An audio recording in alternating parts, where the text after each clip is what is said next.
I picked up Genshin Impact in 2025 and caught up on the story in just under 30 days. I spent around $100, and these are my thoughts. I want to first get the negative bit out of the way due to it being unavoidable.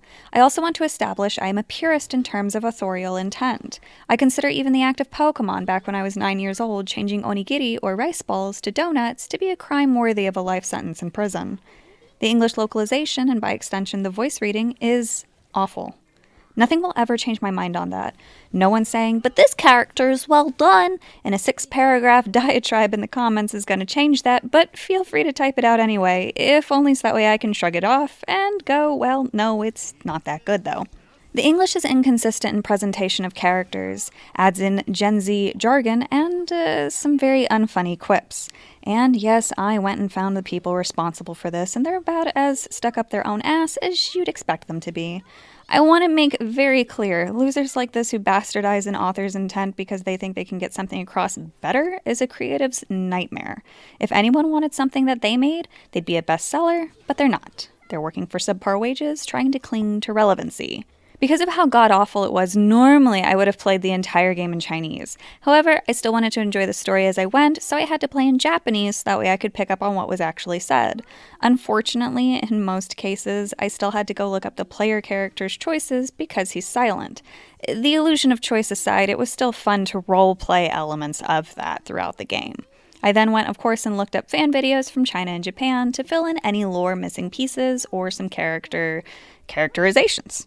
With that out of the way, I can now focus on actual thoughts.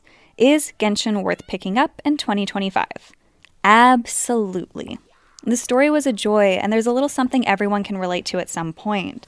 Not only are the main quests done brilliantly, each region feels unique, and even side quests can have you feeling existential dread, or something in general. Sumeru was one of my favorites with the robot quest, and the questions of what makes something living was really fun to explore.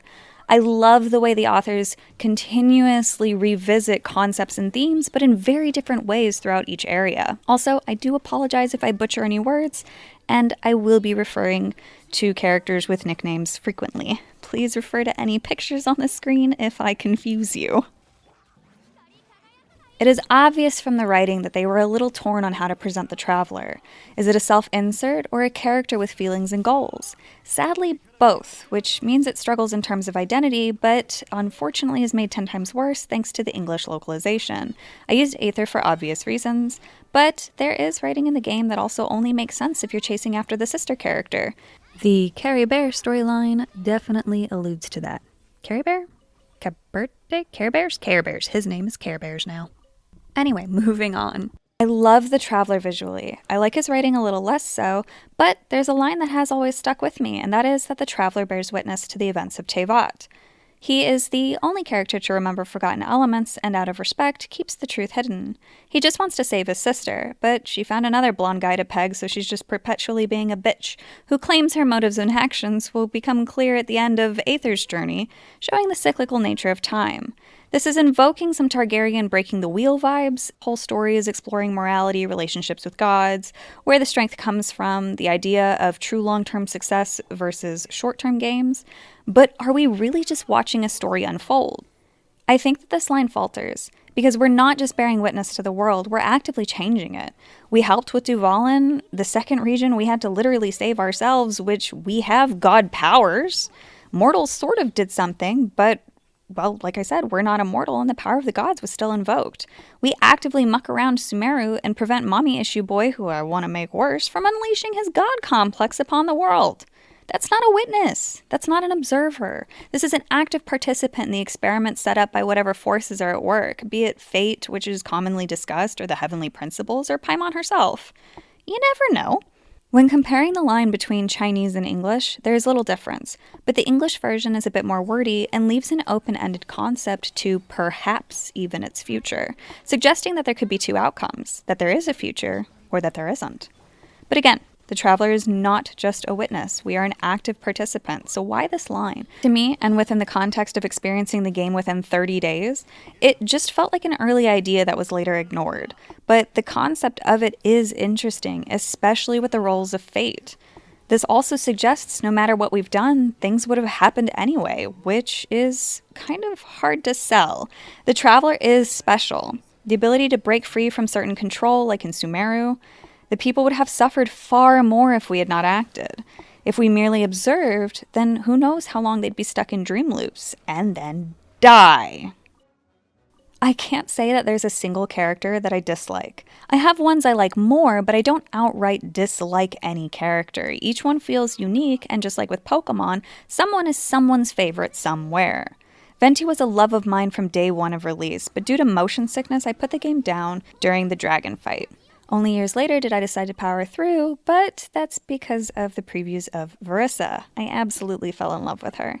Out of all of the Archons, Zhongli has become my favorite. He's elegant and his wisdom through age is felt in the way that he dresses. His personality is very fun too. I love the exaggerated dedication to contracts and how much pain that can cause the player character. It's perfect too for the timing in the story.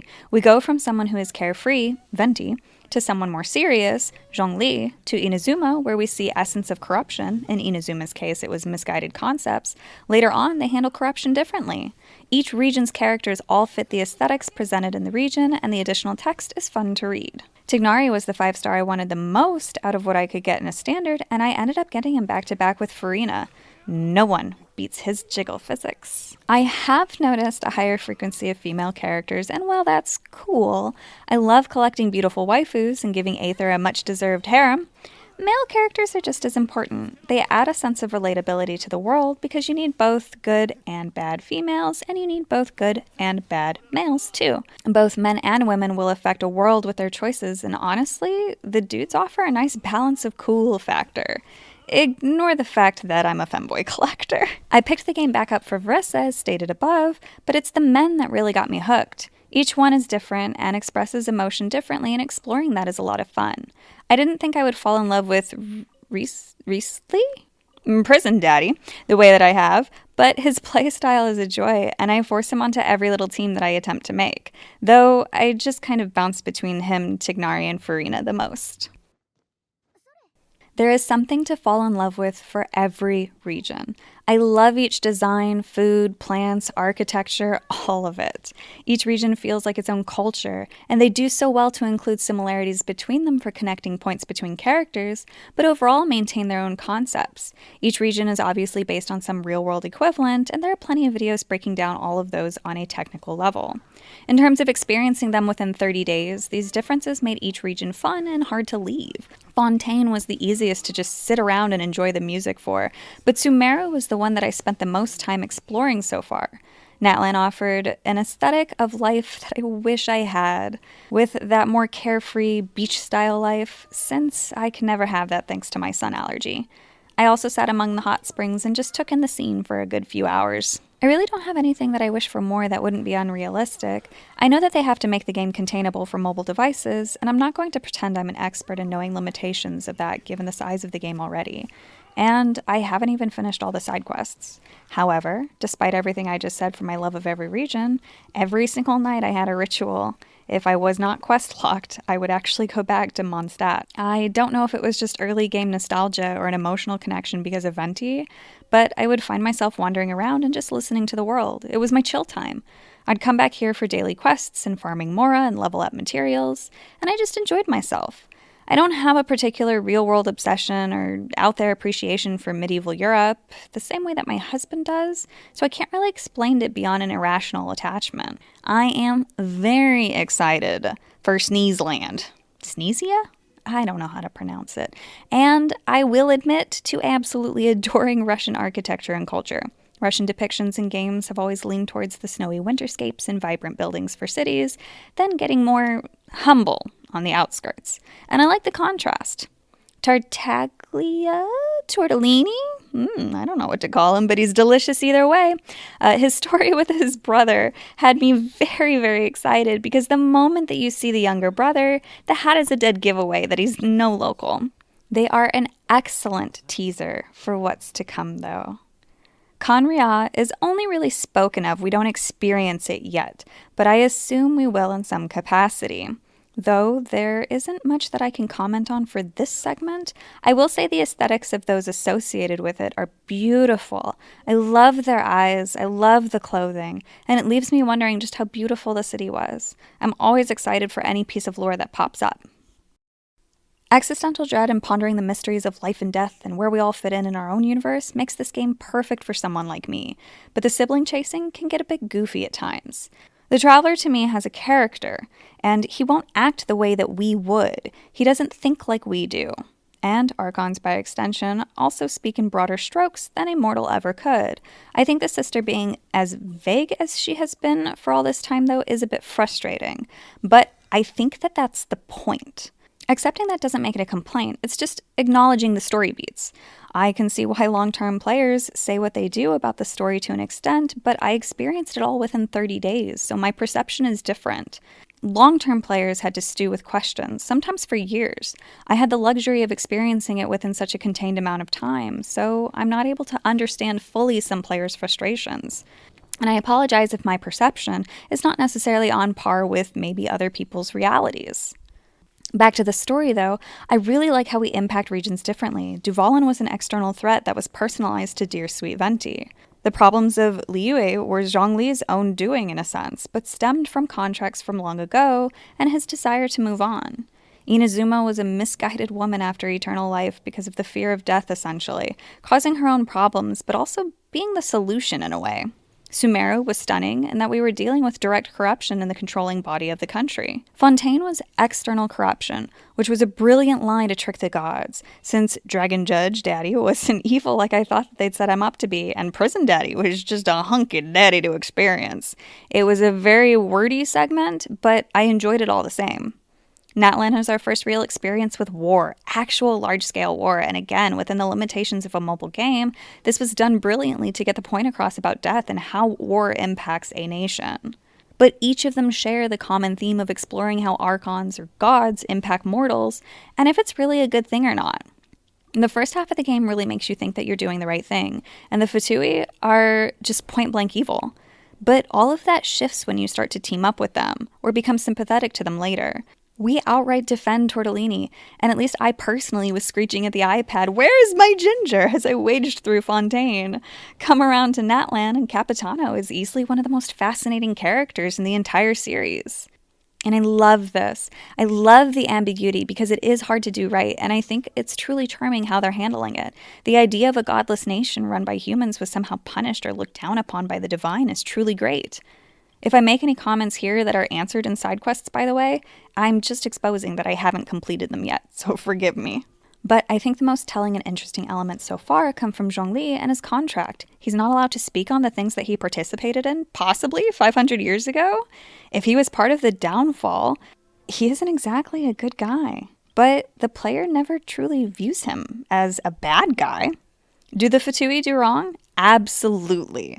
Some of them certainly do, but characters like Capitano exist, who hold a strong moral belief and a sense of camaraderie that can't be ignored. But we don't know what happened, why the Cryo Archon believes the actions were unjust, and that is something that is going to make for a beautiful story to experience.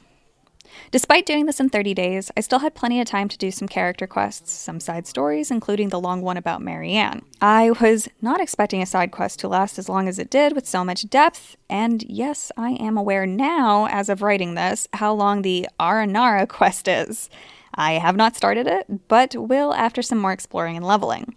I have no issues with some being voiced, some not, and it didn't take anything away, and I still find side characters to be very enjoyable. I really like Kave's character quest because I didn't expect it to be so different from what we saw between him and Al-Haytham. He's a very sweet character that I hope we get more of one day. I know that he's been part of some side events, but I will talk on those later. The developers really care about this world, and knowing how much time goes into creating all of this, I can't help but be awestruck by them. I have nothing but praise for their dedication to this world, and it makes me feel warm and fuzzy inside that I get to experience it. I feel the same about Brown Dust too, but before that, I hadn't experienced such a feeling in a long time outside of Pokemon.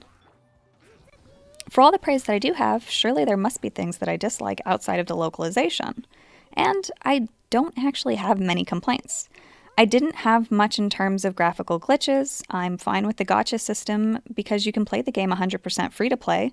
Lisa and Aether were on my team up until Fontaine, and even then, I would still selectively use Lisa, but Aether remains even now. So you don't have to spend money. I chose to, but I'm in a position with disposable income, and instead of buying some Yaoi or Yuri, I chose to treat every segment of the game like paid DLC. Because I experienced the game over 30 days instead of 5 years, I don't have as much time to stew between segments. I can't say whether or not I was waiting for a long time, so I don't deny others' complaints, I just don't share them because I physically can't. However, one element of this is the limited run events, which do delve into lore. Thanks to YouTube, I'm able to go back and watch them, and I did for some of them while playing and farming. I still have way more to catch up on, though. I think if they had an in-game archive of memories or links to official videos, that would be helpful. I'm not sure, though, if that's still a real complaint. But this is the only segment that it fits into otherwise. Maybe add more weapons? Don't be afraid to add more lesser characters? I don't know. The stamina can be annoying, but it doesn't really bother me that much. It certainly makes for funny moments when climbing because I refuse to use roads. Add more food? Farming? I know it exists in a small way in the teapot, maybe more animations? But even then, it doesn't bother me because my imagination fills in the gaps, so I really don't have solid complaints right now. Maybe in 30 days, I might. If I could just sit here and talk for 30 minutes about everything I love about Tignari, I would. But no one wants that, so instead I'll just end off with what I'm most excited about. I have a lot of side questing to do, and do not consider myself even close to endgame. I enjoy the leveling and the grinding. It's so much more soothing than the cycles I used to run back on Black Desert Online, and the music makes me so happy. Daily quests give me a chance to enjoy Mondstadt every night, and I've made new friends throughout playing the game too. I'm really glad that I came back to it. I'm really glad I powered through the motion sickness as well. It has not been an issue since Duvalin, not that I would ever put that in the complaints. That's just a limitation on me. I'd never want them to change anything for that. I think that the Duvalin fight was actually really cool. It's just my brain is kind of broken, and I don't know why. But like I said, I'm so happy that I powered through. Picking up Genshin in 2025 as a completely new player is worth it. And now I love all of the fan art I've seen even more because I got to experience the story and form attachments myself. There's a lot of slop out there, but Genshin Impact isn't sloppy, and I look forward to all the coming updates. Thank you so much for sitting and listening through this, and I hope that you have a wonderful rest of your day.